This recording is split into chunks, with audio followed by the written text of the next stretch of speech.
What's up, everybody? Welcome back to another hand of the day. Today is Monday, September 8th.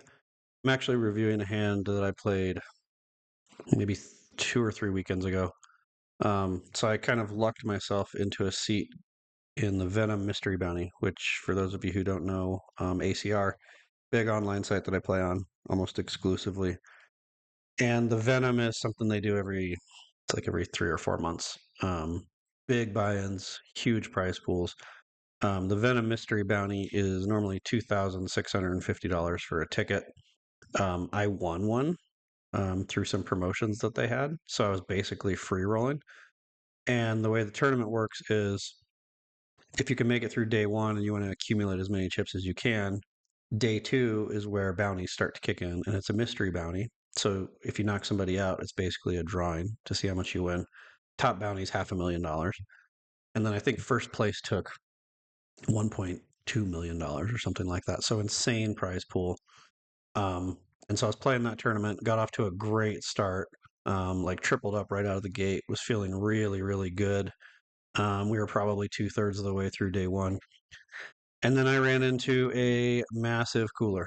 We're going to review it and see if there are spots in the hand where I could have gotten away from it. So let's see what we learn. Let's dive in.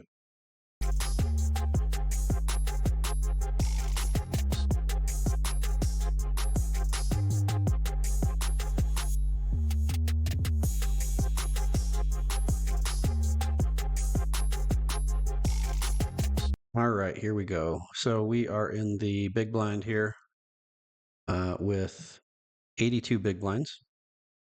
So we cover most of the table. There's a couple stacks that are bigger than ours, but we're in really good shape. And we have Jack 6 offsuit. And we get a raise from the cutoff, who is a kind of tight player, but pretty balanced. And it folds to us. So here's question number one. Are we supposed to defend Jack 6 offsuit when we're 60 something big blinds deep? I'm pretty sure the answer is no, but it's close. And you can see no, but it's close. A little bit of context. So I was talking to my coach about this tournament before I went into it, and he's like, "Listen, your job, it's a little different from other tournaments because you're trying to accumulate as many chips as you can. So you need to play a little wider. Everybody else is going to play a little wider. So don't be afraid to play a little bit looser than you normally do," which I do here. And you'll see how that burned me massively. But I'm not mad about defending this hand. So far we're off to a good start, I think. So I call. And then the flop is friggin' gin. 664. We're gonna check everything, I think. Although you could make a case for betting here. And you can see you can bet here. A lot of your fours. Want to bet. Decent amount of your eights want to bet sometimes. You can see if we defended Jack 6, you can bet that a third of the time. Jack 6 club heart, which we have, you can bet a decent amount of the time. So I did consider that. I did consider a bet, but I actually thought a check raise was going to work a lot better. If this opponent has an overpair, we're getting everything they've got. And so we want to build a stack. Felt like the best way to build a stack. So I checked. Opponent bets. This is a weird bet size for them. I think on this board they're supposed to size up. Let's look. Yeah, I mean, I guess they can do the 30% bet. I would do, or I guess that's more like a 20% bet, 25% bet. I would do like a third pot or half pot bet if it was me, because that board 6-4, 6 just smashes the big blinds range so hard. You can see they're betting all their sixes.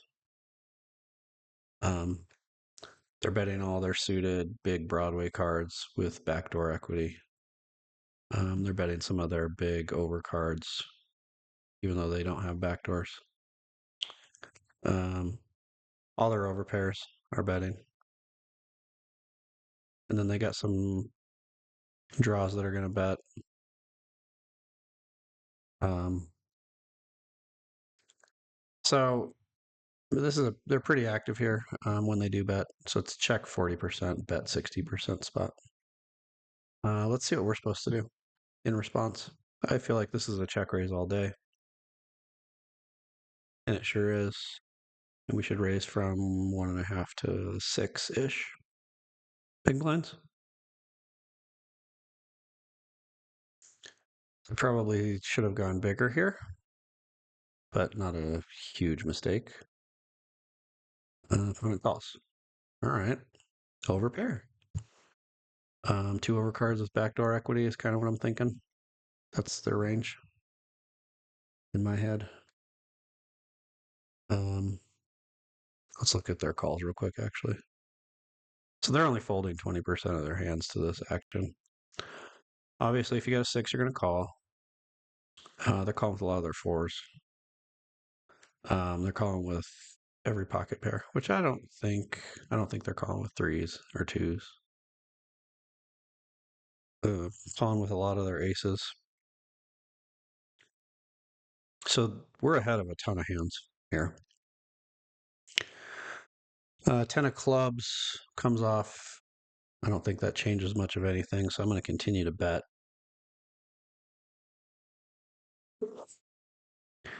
And come on, GTO. Here, my sizing that I used, I'm trying to get all the chips in. So that's why you see this huge bet, almost pot.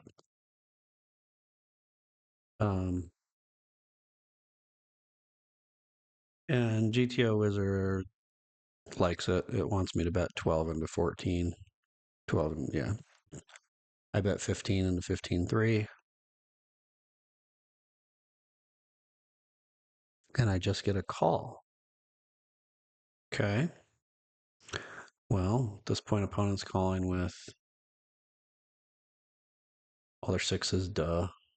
A lot of straights, over pairs. Maybe you mix in some suited aces. Although I think a lot of those get folded, honestly. So they call this bet. Okay. River's a 5 of diamonds. It's kind of a brick, right? Not kind of a brick, it is a brick. So they'd have to have 7-8 to beat us. They don't have 2-3. So what's our action here? Jack 6. We're all in, baby. Right? We're all in.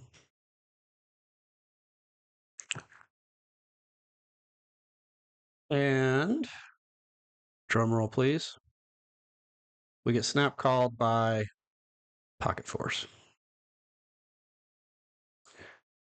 So he flopped a boat on a rarely played hand. I mean, it's not out of line from the cutoff. You're going to raise that hand, but it's just such a small part of their range. I think we can just call this what it is.